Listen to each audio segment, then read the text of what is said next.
Good morning, Ms. Knowles. Good morning. Ma'am, on Friday, you testified to this jury about the fact that the Mass State Police Crime Lab is accredited as a forensic lab, correct? Yes, I did. And you discussed the fact that as a forensic chemist 4, you help to ensure compliance with the lab's administrative policies, quality assurance, and control requirements, and making sure that you're complying with accreditation standards, correct? Yes, that's one of my job duties and responsibilities. You also acknowledge that in contrast to the accreditation standards of your forensic lab, the standards of a hospital lab may be different, correct? I have no direct knowledge of what the standards at a hospital are, and so I can't say whether they're the same or if they're different. I'm just unfamiliar with them. Okay. And you're unfamiliar with the standards at Good Samaritan Hospital, correct?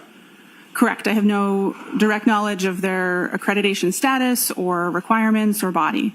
And you know that they were the ones to do the blood draw in this case, correct? That's consistent with the medical records I had available for review prior to preparing my report. And you cannot vouch for that ethanol testing, correct? Correct. I have no direct knowledge of the accuracy or reliability. My calculations are solely based on the results of the Good Samaritan lab. For instance, you don't know how the arm was prepared when the blood was drawn? Correct. I was not present, and I have no knowledge of the policies and procedures of blood draw at Good Samaritan Hospital, or this case specifically. I'm sorry, I didn't mean to cut you off. Excuse me. You can't vouch for the tubes and vials that Good Samaritan uses? Correct. I cannot. Are you aware that there was a recall on certain tubes and vials because there was a contamination determined by the manufacturer? Sustained. You can't vouch for how Good Samaritan stores, preserves, and assures the integrity of its equipment, correct? Correct. I have no direct knowledge of those topics. Now, excuse me, at your lab, you do both a screening test and a confirmatory test, correct? Yes, that's accurate. The confirmatory test is a second and separate test. You rerun the same sample again, correct? Depending on the type of samples that are submitted and the facts of the case, we will either use the same sample that screened positive or that sample as well as another to run duplicate analysis and compare them. It depends on the materials available and the nature of the case. Understood. So you do that to ensure that there's no error in the testing, correct? It's part of many of the steps involved to ensure accuracy and reliability of the results that are reported. And you realize that when you're doing this testing, because you're a forensic lab, you may ultimately be testifying in court, and you want to make sure you get it right, correct?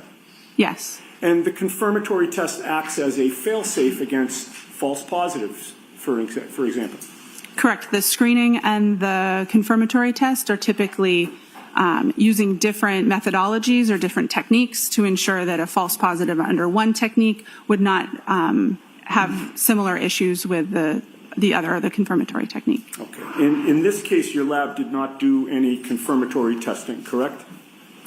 My lab did not have samples submitted for this individual to perform testing on. You know of no confirmatory testing that was done by Good Samaritan, correct? I don't know what their policies and procedures are and if the results on the report were the results of confirmatory testing or otherwise. You just had to assume the accuracy of the testing that they did do, correct? I used the results that were reported on the medical records provided to perform calculations. And you cannot testify that the testing done at Good Samaritan meets your accreditation standards, correct? Correct. Now, your lab does whole blood testing, does it not? If whole blood is submitted for a case, then we will test whole blood. If serum or plasma is the only available sample appropriate for testing, then we will proceed with testing on serum or plasma. Whole blood testing leads to more accurate readings of the percentage of alcohol in somebody's blood, correct? Correct. If you would like to know the percentage of alcohol in someone's blood, the best sample to test would be their blood. And you've learned through your training and experience that many hospitals, including Good Samaritan, use a different method of testing than whole blood testing, correct? Yes. Good Samaritan uses serum or plasma testing as opposed to whole blood testing. I'm not familiar with their specific technique or methodology. I haven't undergone training for their methods, but it is my understanding that the type of sample used for their method is serum or plasma. Now, whole blood includes plasma, but it also includes white blood cells, platelets, and red blood cells, correct? Correct. Typically, we describe serum or plasma as the liquid portion of blood, and the other cellular components that you described typically are removed or separated before testing. Plasma has a higher water content than red blood cells, white blood cells, or platelets, right? Yes, it is. Alcohol is highly soluble in water, is it not? Yes. So alcohol has a better affinity with water. Is that fair to say? Yes. That means that alcohol prefers to distribute into the more watery components of blood, correct? Yes, that's accurate. And that also means that alcohol is found in higher concentrations in serum and plasma testing than in whole blood testing, correct? That's correct. That difference in water content is the basis of the serum conversion that I described on Friday. Okay. So a lab like Good Samaritans, that in this case did serum or plasma testing, will therefore provide results of blood alcohol concentration that are higher than what the true blood alcohol concentrations are, correct?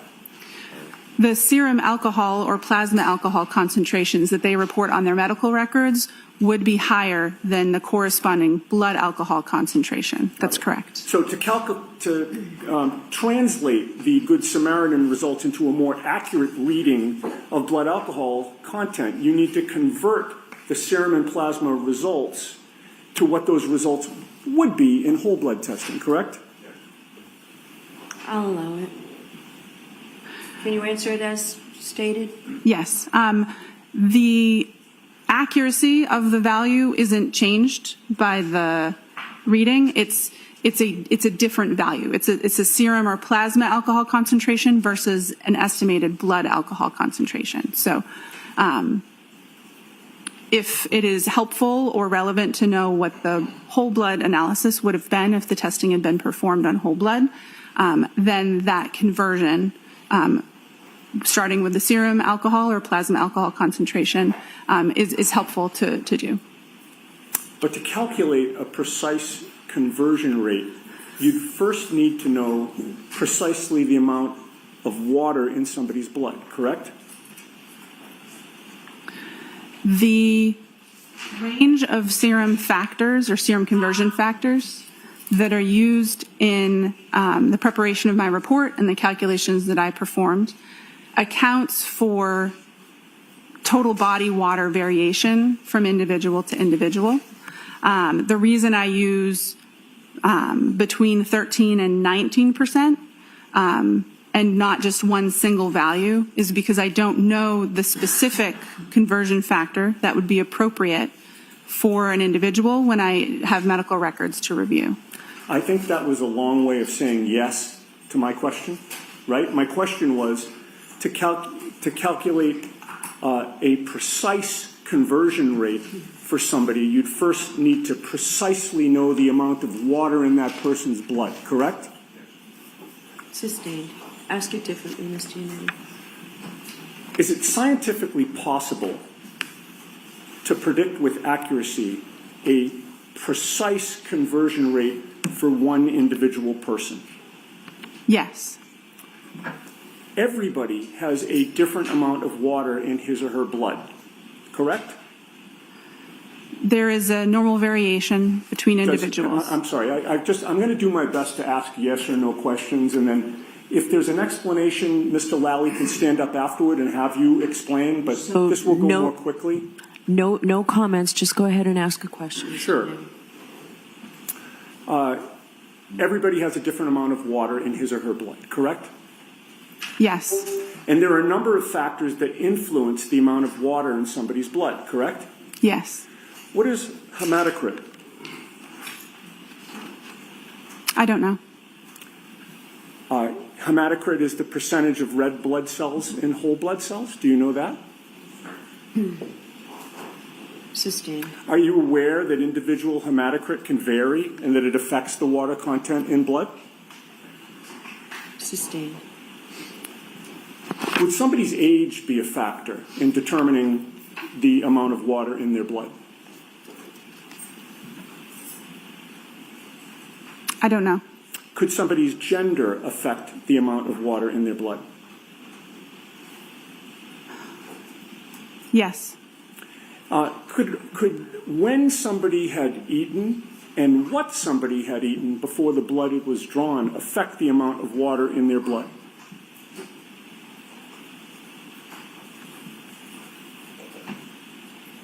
It's possible, but I'm not aware of those factors being considered when performing total body water calculations. Would how frequently a person uses the restroom affect the amount of water in their blood?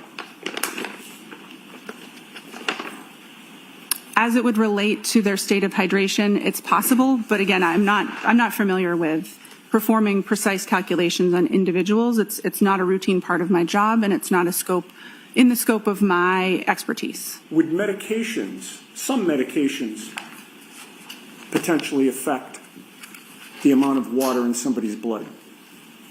It's possible, yes. And conversion factors vary significantly between individuals, but they can also vary within the same individual over time, can they not? I believe so, yes.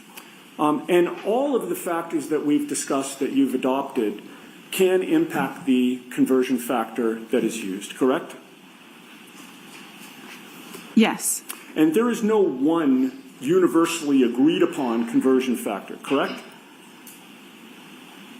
Correct. There is a range that is agreed upon, but not a singular conversion factor. Right. And the range that you used was 1.13 to 1.19, correct?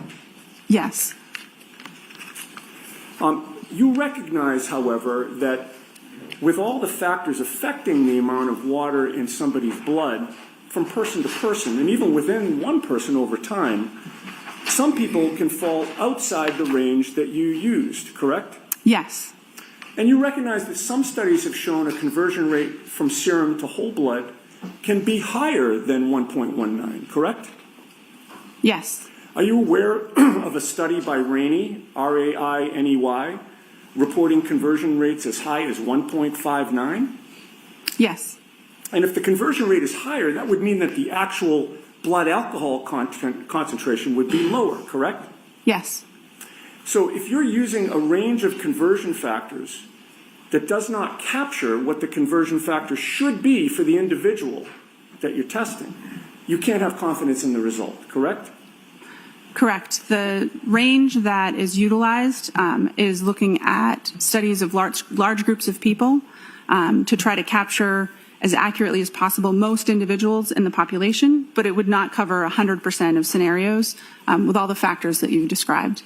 Okay, and you'd agree that your conversion of serum to whole blood here is imprecise, correct?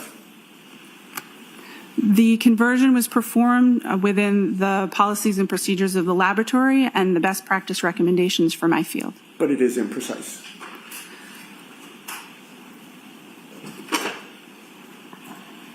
Can you repeat the question? Let's move on. The conversion from serum to whole blood did not end the calculations that you needed to do in order to testify here today, correct? Correct.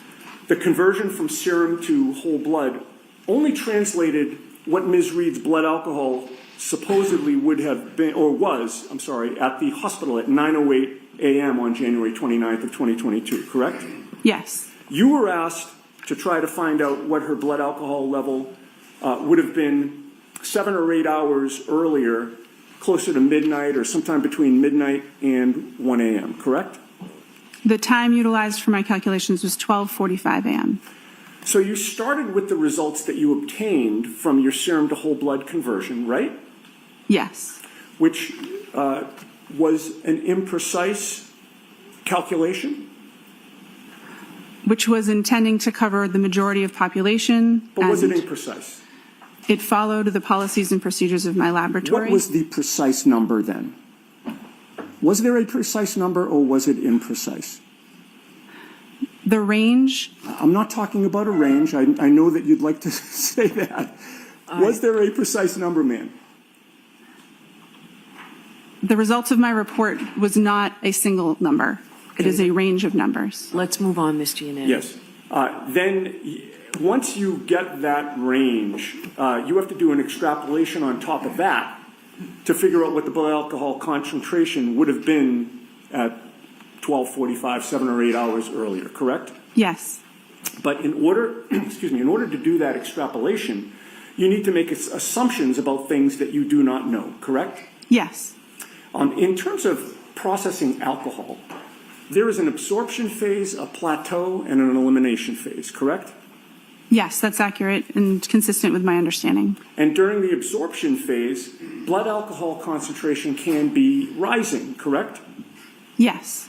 And to determine whether somebody is in the absorption phase or the elimination phase, you need to know when their last drink was, correct?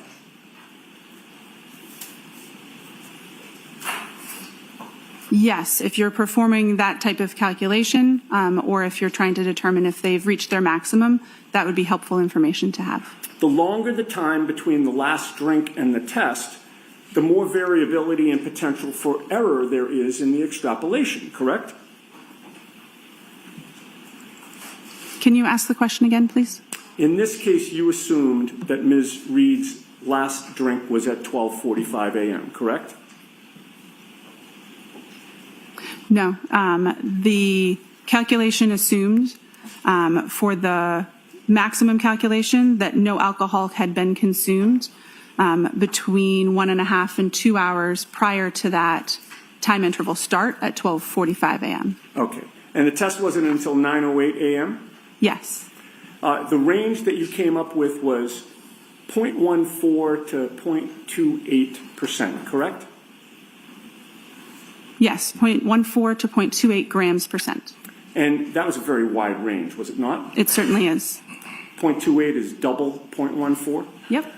And that range is so wide because there are a lot of unknowns about the way each person individually processes alcohol, correct? There's a lot of interpersonal differences. That's correct. There are a lot of different factors that would impact somebody's blood alcohol content, correct? Yes. What somebody had to eat can impact their blood alcohol concentration, correct? The contents of their stomach or what they had eaten recently does not impact the rates of elimination that I use for my calculation, but it can factor into the absorption part of the curve and can impact that maximum amount that's reached. Okay. Their body weight can impact their blood alcohol concentration, correct? Correct. Again, it would not necessarily, or it could be included in the rate of elimination range that I use for my calculations. The person's body weight has more to do with, again, the absorption, the maximum concentration, the first parts of the curve, and not the elimination portion that we're discussing when we're doing retrograde extrapolation. And the first word of your answer was correct, right? Yes. A person's metabolic rate can impact their blood alcohol concentration because different people metabolize alcohol at different rates, correct? Yes. In addition, regarding the timing of the last drink, you were not with Ms. Reed on the late evening of January 28th or the early morning of January 29th of 2022, correct? Correct. I was not. You have no personal knowledge of when Ms. Reed had her last drink, correct? Correct. Were you informed that Ms. Reed was upset after 12:45 a.m. when you were doing these calculations? I don't believe so. Did you know, were you informed that she went to John O'Keefe's house in Canton and was the only adult in the house at that time after 12:45? Assisting. Are you aware of what type of alcohol John O'Keefe had available in his house at that time? Assisting. Were you aware that she was waiting for John O'Keefe to come home, but he never did? Assisting. Do you have any personal knowledge of whether Ms. Reed poured herself a drink during the hours of 12:45 a.m. and 6 a.m. on January 29th of 2022? No, I do not. And do you know whether she had more than one drink during those hours? No, I do not. Assume that Ms. Reed did have something alcoholic to drink after 12:45 a.m. Would that affect your assumptions about whether she was in the absorption or the elimination phase? Yes, it would. And if she did have something to drink after 12:45 a.m., what would that do to your calculations? The foundation of my calculations would be incorrect. I would need to perform different calculations or factor in the information as it would become available and issue a different report. Okay. So if your assumption of when she had her last drink was incorrect, you would not have confidence that your conclusions about which you testified Friday and today are accurate, correct? Correct. There is some parts of the calculation that are intended to accommodate for unknown drinking history, but with over 8 hour time span between the time of interest and the time that the blood sample was collected, that adjustment in the calculation intending to avoid overshooting the blood alcohol concentration may or may not be enough to address that. And if new, more accurate information was available, then I would need to incorporate that in the discussion and calculations. Right. So in answer to my question, if your assumption about when the last drink was consumed was incorrect, you would not have confidence that your conclusions are accurate today. Correct. I'll allow it. Now, were you ever asked to determine the blood alcohol level of Brian Albert? No. Were you ever asked to determine the blood alcohol level of Brian Higgins? Sustained. Were you asked to determine the blood alcohol level of anyone except for Karen Reed in this case? I'll allow that. To the best of my knowledge, my only involvement with this case in my unit was the request to perform these calculations on this individual. Thank you. All right, Mr. Lally.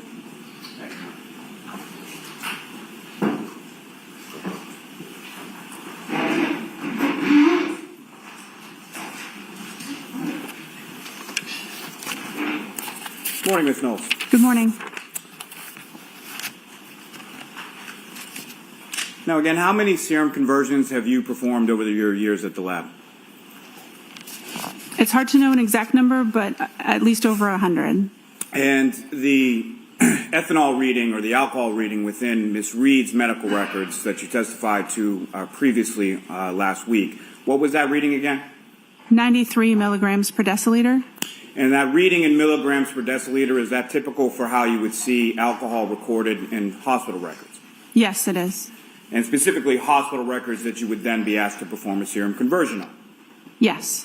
Now, with respect to your calculations in this case, did you perform these calculations consistent with how you have done in each and every prior instance within your work at the lab? Yes, the serum conversion factors have been adjusted since I first started doing these, but the same type of math was performed, and I'd used the approved conversion factors that are published in our protocols with each one that I did. Now, what is the difference between whole blood and serum? Whole blood is blood as we think of it with both the liquid and the cellular components as it exists in our bodies. Serum is the liquid portion of blood after those cellular components have been removed. And how does the difference between them impact your testing or your calculations? Because of the different water content in whole blood versus serum, that means that if we would like to compare a serum alcohol concentration and a whole blood alcohol concentration, that we have to apply a conversion factor to be able to compare those two. The serum alcohol concentration is always higher than the whole blood alcohol concentration.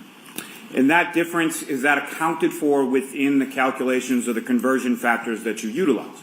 Yes. And how so?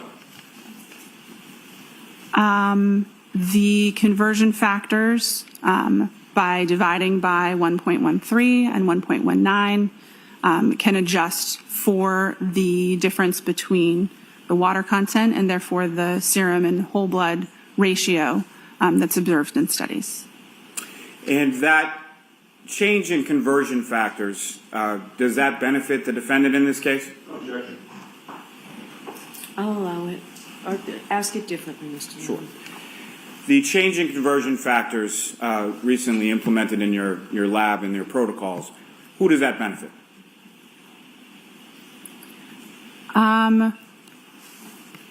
The question of benefit depends on the context. Speaking to the math, dividing by a larger number means the resulting number would be smaller.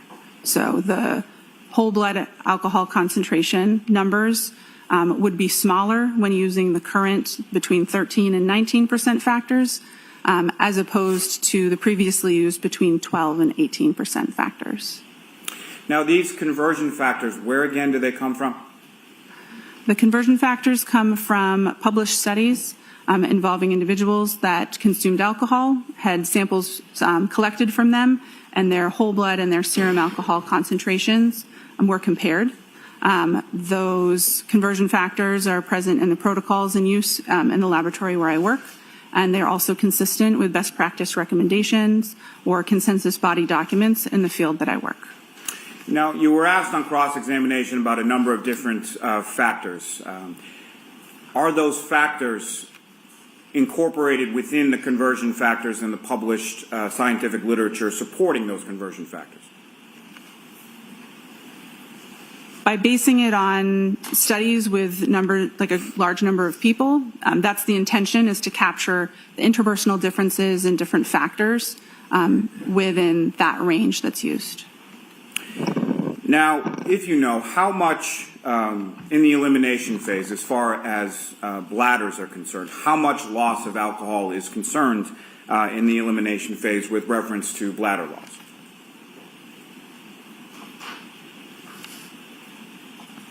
I'm sorry, can you repeat the question? I don't think I understood the Poor question. phrase. Let me rephrase. So you were asked some questions on cross-examination about how frequently someone uses the restroom in the elimination phase, correct?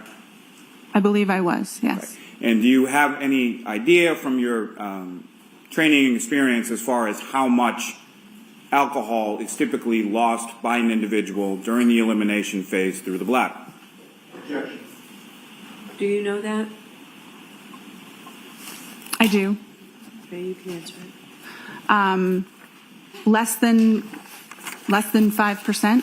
The vast majority of alcohol is eliminated from the body by an enzyme that breaks it down from alcohol into carbon dioxide and water. I can't remember exactly how much is generally eliminated, but I believe it's less than 5% of the total blood alcohol concentration. Now, you were asked about whether or not the defendant had a drink after 12:45 a.m. Do you have any evidence that the defendant did, in fact, have any alcohol to drink after 12:45 a.m.? Objection. Sustained. If there was a drink at approximately 1 a.m., what kind of impact would that have on your calculations? It would depend on how much had been consumed. If any alcohol had been consumed, then it would adjust the calculations depending on that information. And what I'm asking, Ms. Knowles, is if there is a slight differential in the time of incident or last drink, how much impact would that have on the range that you're able to calculate?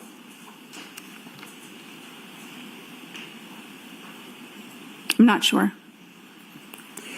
Now, you testified as far as the range being on the retrograde analysis being between a 0.14 and a 0.28, correct? Yes, I did. Are you aware of what the legal limit is in Massachusetts? Objection. Well, I'm going to sustain that, actually. Why is there such a varying range? Because there's such variation between individuals with their rates of elimination, the calculation used both a sort of extreme low and extreme high rate of elimination, and because we don't know the individual's rate of elimination, that range is intentionally wide to ensure that the actual blood alcohol concentration lies somewhere between it. It's intending to account for a lot of the factors that we've been discussing. It's intentionally a wide range because there are so many unknown factors, and it was so much time that had elapsed between the time of interest and the time of collection. And based on your calculations, as far as the 93 milligrams per deciliter, what does that convert to as far as the blood alcohol concentration for the defendant at 9:08 a.m. on January 29th? 93 milligrams per deciliter in serum alcohol concentration would convert to between 0.078 and 0.082 grams per cent. And from your calculations in your retrograde analysis, what was the range that you were able to calculate for the defendant's blood alcohol concentration at 12:45 a.m. on January 29th? Between 0.14 and 0.28 grams per cent. And 0.14, 0.28, and every number in between is higher than 0.08. Is that correct? Yes, it is. Nothing further. No further questions. All right, Ms. Knowles, you're all set. Thank you very much.